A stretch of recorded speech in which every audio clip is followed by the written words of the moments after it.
Salut à tous, bienvenue. Il est en Israël depuis 1985, donc c'est un parcours d'Alia chargé, on va dire. Il s'appelle Alain Jasner. Bienvenue, il nous vient de Ra'anana.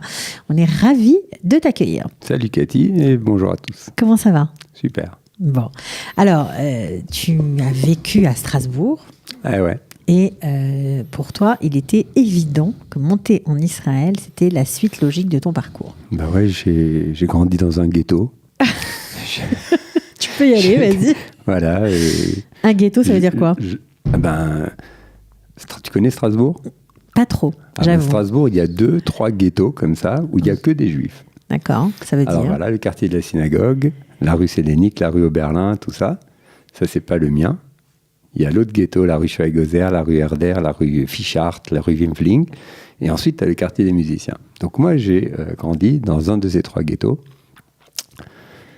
Voilà. Tu allais à l'école Akiba ? Ah oui, mais d'abord, j'allais au Gan Shalom. D'accord, ok. Voilà, avec Madame Roland, avec sympa, Madame Ruth. Les Strasbourgeois vont sourire. Voilà. Ok. Donc voilà, le Gan Shalom, l'école Akiba, la primaire, secondaire, Donc il n'était pas jusqu'au bac. question pour toi d'aller à la fac ? Ah bah je connaissais pas de nom juif, il n'était pas question. Non. C'était pas question. Non, puis c'était pas comme ça. Non. Chez toi, c'est bien passé, donc c'était la suite logique des choses. Ouais, j'étais au ZI longtemps. Ouais. Voilà. Donc tu débarques en Israël l'été 85, après un camp EI, justement. Après un camp EI. Mais c'est marrant parce que tu pars avec la Harshara du Bnei Akiva. Ouais, parce qu'en fait, on avait du mal à trouver, on n'avait pas trouvé de groupe organisé avec les EI. En fait, il y en avait, mais j'étais pas au courant. D'accord. C'était un peu en chouchou comme ça. Les EI, ils sont pas sionistes officiellement. Enfin, ils sont sionistes, mais pas implantation. Enfin, voilà. Bref. Enfin, c'est une question aux EI. Sioniste, c'est une grosse question. Donc, on n'avait pas de groupe organisé officiel. Donc, je me suis inscrit avec la Harshara. Voilà, avec la Harshara. Comment ça se passe ? Il y a une autre question après. Pas top, parce que on est parti à la Harshara. À mon avis, je suis arrivé le 5 août 85. On devait aller faire un ulpan, finalement on a fait Sarel, c'est moins cher.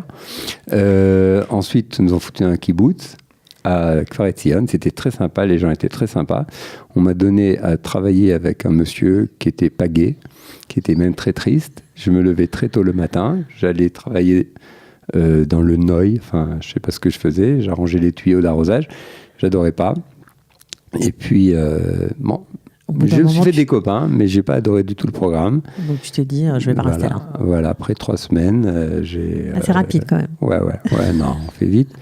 Après 3 semaines, avec deux copines qui étaient avec moi de Strasbourg à la Harshara, on est parti, on a rencontré un monsieur qui s'appelle Henri Cohen-Solal, qui dirigeait une institution qui s'appelle le Machon le Madrichei Chutz Laaretz. Ouais. Et ça veut dire un peu, c'est un programme de leadership, on va dire, pour les jeunes animateurs. Voilà, exactement, pour les animateurs qui étaient voués ensuite à entrer, en tout cas au moins en Shlichut, s'occuper de leur mouvement de jeunesse dans le monde entier. Donc on était avec des gens d'Amérique du Sud, des gens d'un peu partout. Donc c'est hyper sympa. Ouais, c'était top. On était un groupe de Français, donc Henri Cohen-Solal était notre directeur. On était avec des gens de la Bonim Dror, de la Shomer Hatzaïr. On était 5 au nom des EI, la Nora Tzioni de Belgique. On était un super groupe, une petite vingtaine. Ouais. Et on a passé une année fantastique. Ok, voilà. Donc ça a duré un peu moins d'1 an quand même. La formation a duré 6 mois. Ouais. Donc la formation, c'est des cours. C'est un ulpan tous les matins. C'est des cours sur le leadership, des préparations d'activités, comment faire passer des messages. Alors, on avait Shlomo Balzan. Sympa. Super. On le salue s'il nous écoute. Ouais. Voilà. On a beaucoup appris sur le sionisme, beaucoup appris sur Israël, beaucoup appris sur la philosophie juive. Est-ce que c'est un passage obligé, d'après toi, pour réussir son alia ? Est-ce que c'est quelque chose de savoir pourquoi on est là, de connaître l'histoire d'Israël ? Est-ce que ça aide à rester, ça aide à mieux comprendre ce qu'on fait là ? Bien sûr, ouais. Ouais, et dans le programme, on avait tous les mois une semaine de tioul, d'excursion avec la Chevra Laganat Teva, et on partait une semaine entière du dimanche au vendredi. On a fait le Golan, on a fait le Galil, on a fait le centre du pays, on a fait le sud et on a fait Eilat. Séparément, on a vraiment appris ce que c'est qu'Israël par les pieds. C'était extraordinaire. Et d'apprendre sur le sionisme, sur l'histoire d'Israël, sur le judaïsme. Vous étudiez aussi la Torah ? Ouais. On allait le soir même étudier la Torah avec Marc Tobias et chez le rabbin Jean-Jacques Guggenheim. Ça doit être quelque chose. Ouais, c'était top. On avait Denis Charbit qui nous donnait des cours, avec lequel on est resté en contact jusqu'à aujourd'hui. Sarah Athias qui était notre maman, on l'appelait maman. Voilà, et puis c'était formidable. Ouais, on se rend compte que les premières années sont vraiment très importantes. Quoi. Ouais, et si on est dans un bon groupe, d'abord on est après le bac. De toute façon, on ouvre une nouvelle page. Ouais. C'est pas comme venir avec toute une famille et des gosses. C'est pas du tout pareil. Ouais, c'est pas pareil. C'est sûr. Bon, alors, en plus de ces cours de leadership, vous les avez mis en pratique parce que vous avez travaillé dans des quartiers défavorisés à Jérusalem. Ouais. Quand nos copains sont partis travailler dans leur kibbutz, ceux de l'Archemer Tzaïr, le Dror, etc., nous, on n'était pas trop d'accord. On a demandé à faire du travail social. Donc, l'agence juive a trouvé une section qui s'appelait Shirut Laham, je ne crois pas que ça existe encore aujourd'hui, qui organise du travail social. Et nous, on a été placés à Katamon Tête. Voilà, c'est un quartier de Jérusalem. Ouais, un quartier chaud. Quand on nous a déposé, quand le chauffeur de taxi... Ça va un peu mieux. Je sais pas, en tout cas, je me rappelle du soir où le chauffeur de taxi nous a déposé là-bas. On était 5, 3 filles, 2 garçons. Et on lui a donné l'adresse, il nous a déposé, il nous a dit « C'est là que vous allez habiter, les gars ?» Elle dit, ben ouais, pourquoi? Il dit, ben, parce que là, il y a 2 semaines, il y a eu un meurtre, un règlement de compte. Elle dit, bon, ben, c'est là. En tout cas, on s'est installé, on a eu 2 apparts, on les a repeints, on les a remis en état.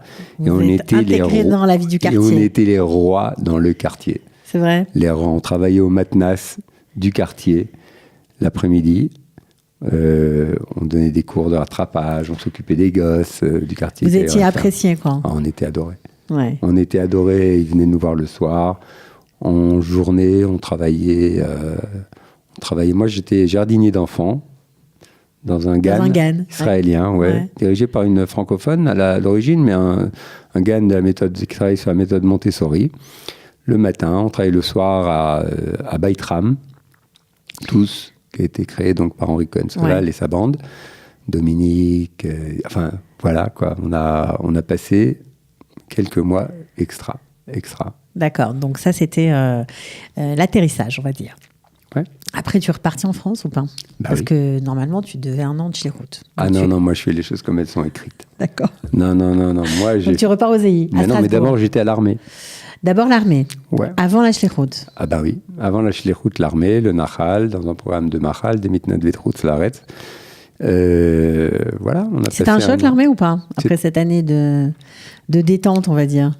C'était un choc, oui, mais d'un autre côté, on avait encore une fois le cadre qui correspondait pour le faire le mieux possible. On était un groupe d'Olim Khadashim, donc on était notre Ben Garin, qui avait fait notre première année ensemble. On était avec nos parallèles sud-américains. Okay. On était dans une plouga d'Israéliens, évidemment, et dans un gdoud d'Israéliens, dans le Nahal. Donc on a passé tout normalement, mais on était un cadre où on avait à qui parler, quoi. On avait des gens autour de nous qui nous comprenaient. Et puis vous n'étiez pas seul. Non. Il y a eu quand même, dans ce parcours d'armée, il y a eu le Liban, parce que on était en plein, quoi. Ouais, on a passé 3 mois et quelques au Liban. Mauvais souvenir, on va dire. Non, c'est un souvenir avec quelques chocs. Ouais, T'as été blessé? Ouais, un peu. Ouais, lors d'un attentat. L'audition, mais j'ai quand même des séquelles. T'as gardé des séquelles? Il y a d'autres soldats qui sont morts. Ouais, je sais. Morts et blessés graves, et moi je m'en suis bien sorti. Voilà, on est reparti avec ça. Ça fait partie de l'expérience. Ouais, mais ça fait. On est loin des mouvements de jeunesse, de l'idéal. Ou alors comment tu as vécu ça? Je sais pas pourquoi on est loin. Je sais pas pourquoi on est loin de tout ça. Non, on n'est pas loin de tout ça. Non. Ça fait partie de. Non, ça fait partie de l'Alia. Ouais, ça fait partie de l'Alia. Et puis ça fait partie ensuite j'ai fait encore, je sais pas moi, une 30aine d'années de Milouim. Donc ça fait partie de la vie. On est c'est fiers. Vrai que c'est. Ouais, oui. Non, mais je te demande, je sais pas, chacun vit les choses différemment. Mais... moi, j'ai signé encore 5 ans après avoir fini mon âge normal de Milouim. J'ai signé encore 5 ans volontaire. Et c'est ma femme Élodie, que je salue, que j'adore, qui... On l'embrasse. Ouais, qui m'a dit, écoute, Igal, donc mon grand, rentre à l'armée, donc j'en veux pas 2 en même temps, donc toi t'arrêtes. Donc là, j'ai rendu mon équipement. D'accord. Alors, on comprend que après l'armée, tu dois donner cette année où tu es obligé de rendre ce que tu as reçu. Tu pars en Schlichrout à Strasbourg. Tu retournes à Strasbourg. Ouais, je retourne aux EI à Strasbourg, chef de groupe local. Ensuite, chef de camp. J'étais en équipe nationale branche cadette. T'as pensé rester ou pas du tout? Non. Pas du tout. Non, j'ai passé une super année. Ouais. J'ai passé une très bonne année. Parallèlement, j'ai préparé les psychométriques. J'ai regardé le livre. Mais j'ai passé une super année. C'était top, sauf qu'Élodie était ma femme, donc elle était en Israël. Qui n'était pas encore ta femme à l'époque. Elle n'était pas encore ma femme, mais ça faisait des années que c'était ma copine. Ouais. Donc ça, c'était compliqué. Ouais, c'était... ouais, mais donc je pense que c'est aussi pour ça que j'ai pas pensé une seconde à rester. Ok. Parce que de toute façon, Élodie était en Israël et que pour moi, il n'était pas question de rester plus longtemps séparé d'elle. C'est beau. Alors, tu rentres en Israël et puis là commencent forcément les petits boulots parce que tu prépares tes examens d'entrée au Technion, mais il faut quand même gagner sa vie, il faut vivre. Et surtout payer la bague de fiançailles de ma femme. Et il faut payer la bague de fiançailles, ok, donc tu fais un peu tout, quoi. Ouais, des petits boulots, le temps de rentrer au Technion en mars, donc jusqu'à l'entrée au Technion. Je bossais le soir, j'ai regardé une 50aine de fois Salar Shabati parce que j'étais gardien au théâtre Abima. Je bossais dans une école le matin, j'étais aussi gardien à l'entrée. Fait un peu tout, quoi. Non, ces deux choses-là.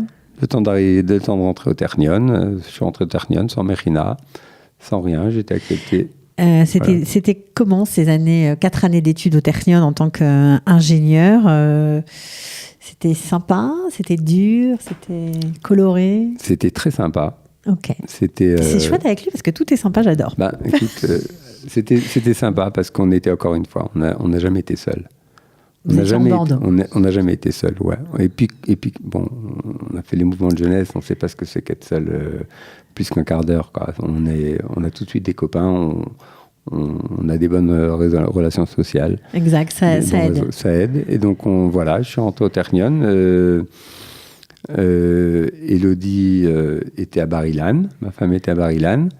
Vous étiez mariés, là? Non, on n'était pas encore mariés. Non, je suis rentré en mars et on s'est mariés au mois de septembre. Mm-hmm. Donc, elle fait des allers-retours entre Haïfa après, et elle a commencé à faire des allers-retours. Je lui ai dit, écoute, tu vas venir vivre à Haïfa. Elle m'a dit, pas du tout.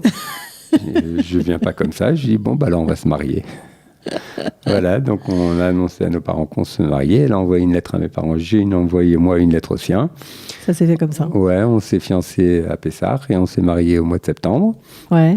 Et on a pris un petit appartement à Haïfa. Et donc c'était la maison du bon Dieu. Ouais, un peu. On peut dire ça comme ça. Donc tous les célibataires du campus francophone venaient chez vous. Ah ouais. Tu les connais tous d'ailleurs, à mon avis. Mais j'imagine. C'était un point d'ancrage pour tout le monde. Ouais. C'était même parfois, pour Élodie, c'était un peu lourd de revenir tard le soir après s'être levé à 5h du mat, prendre le bus pour aller à Bar-Ilan, revenir à 8h avec 10 personnes dans le salon en train de se marrer. C'était pas toujours évident, mais c'était super.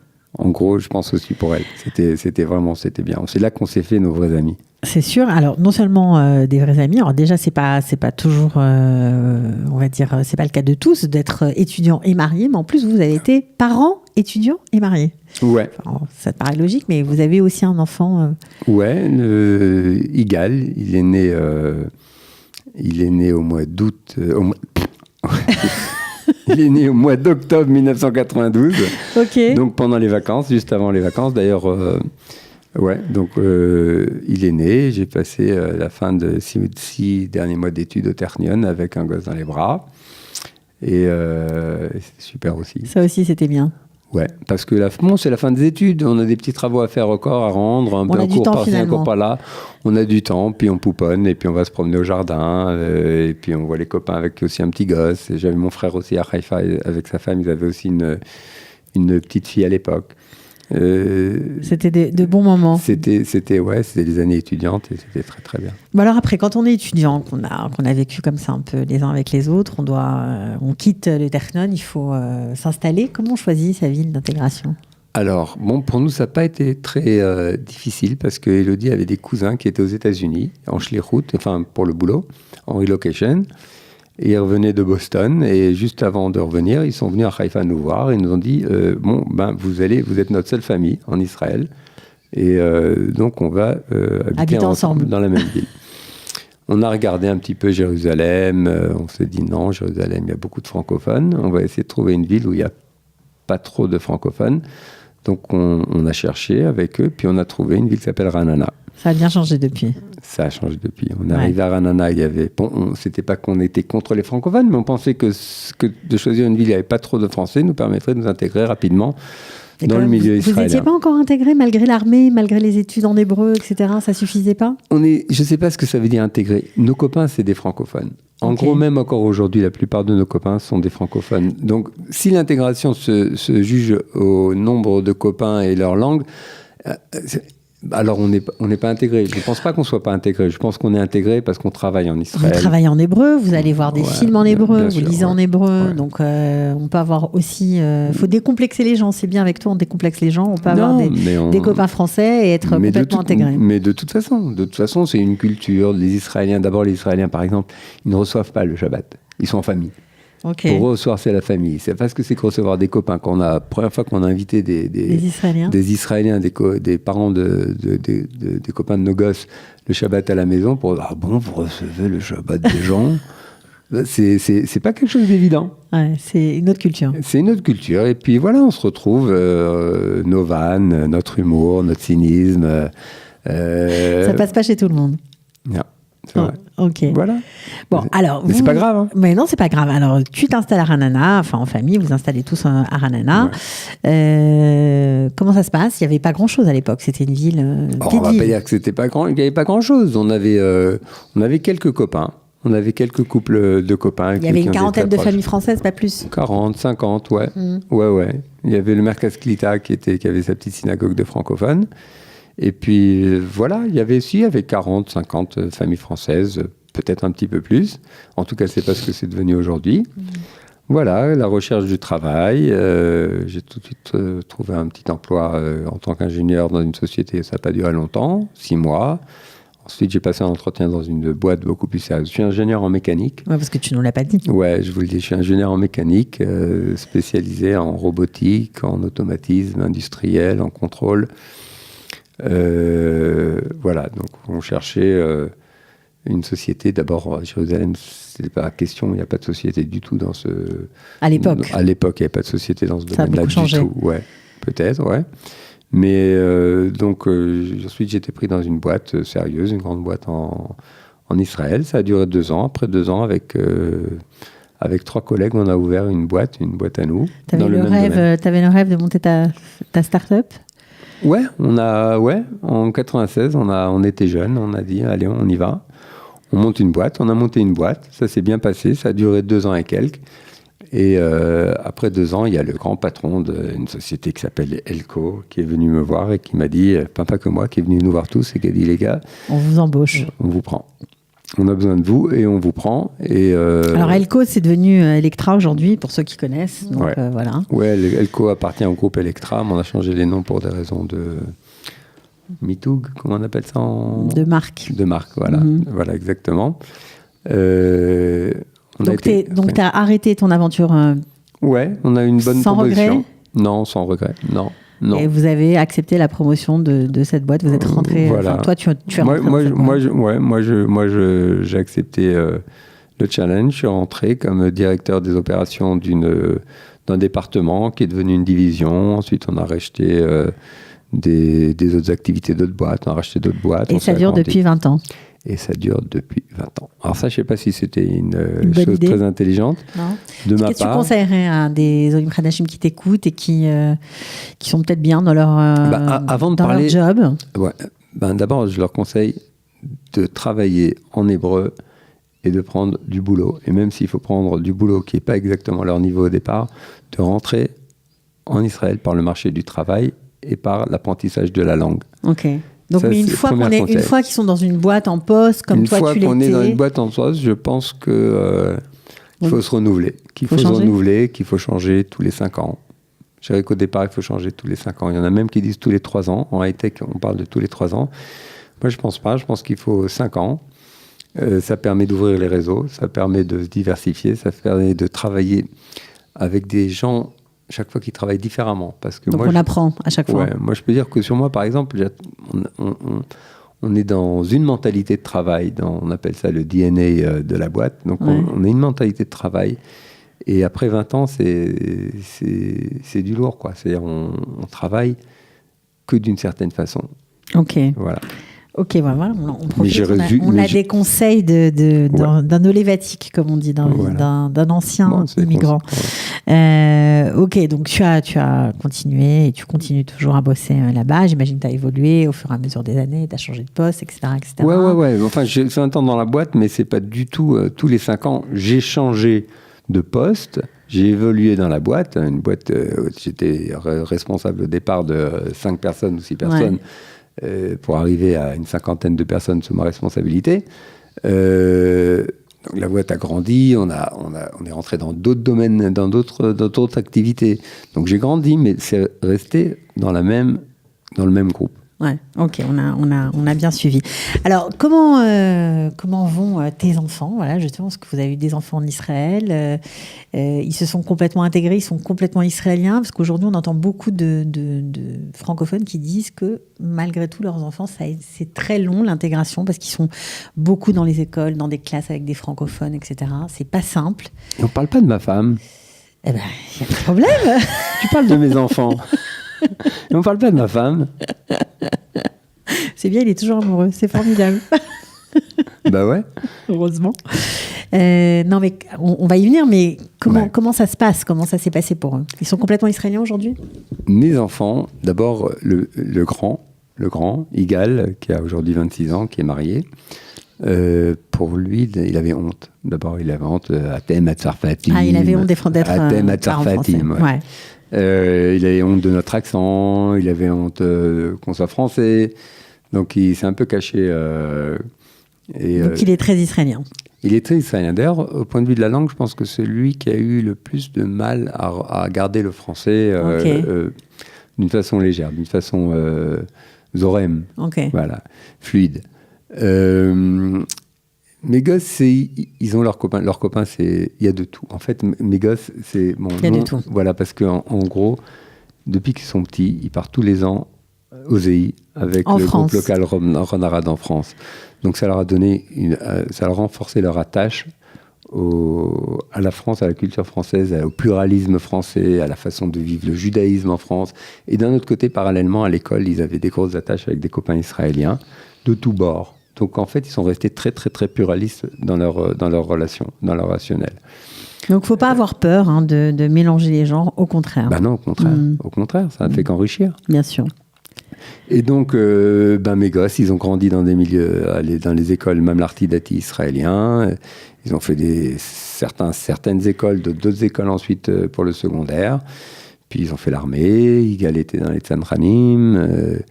Eli finit ces jours-ci une carrière militaire de 4 ans et demi où il est fini officier chez Golani. Yotam est dans une unité d'élite depuis plusieurs mois, 7 mois maintenant, dans une unité combattante à l'armée aussi. C'est des Israéliens. C'est des Israéliens, mais qui restent avec la touche francophone, la touche française. Ouais. Et voilà, ils ont des copains de tous bords. Mes gosses, ils ont des copains religieux, pas religieux, de gauche, de droite, de très droite, de très très droite. Ils ont des deux. Ouais, enfin, ils sont plus de droite que moi, c'est pour ça que je dis ça. Ouais.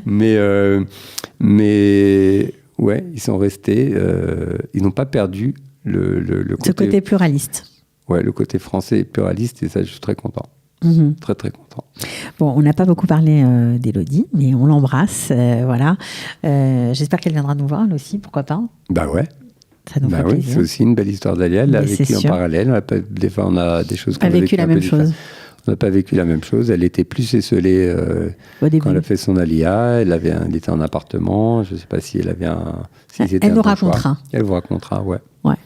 Alors, en tout cas, nous, on était très contents de te recevoir. Ça nous fait aussi plaisir d'avoir parfois le parcours de ceux qui sont là depuis longtemps. Tu fais aussi plein d'autres choses. On aura sûrement l'occasion d'en parler parce qu'Israël, ça te donne l'occasion de découvrir d'autres mondes, d'autres univers, parce que tu as un pro du yoga, paraît-il. C'est ce qu'on m'a dit. Ouais, je suis devenu professeur de yoga. Ouais. Bon, alors on en parlera plus tard.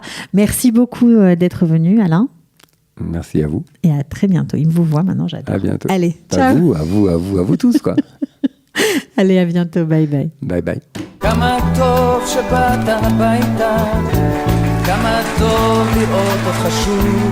Ils ont relevé le défi de l'Alia. Studio Kalita vous raconte leur histoire. Alia Story, c'est vous, c'est nous.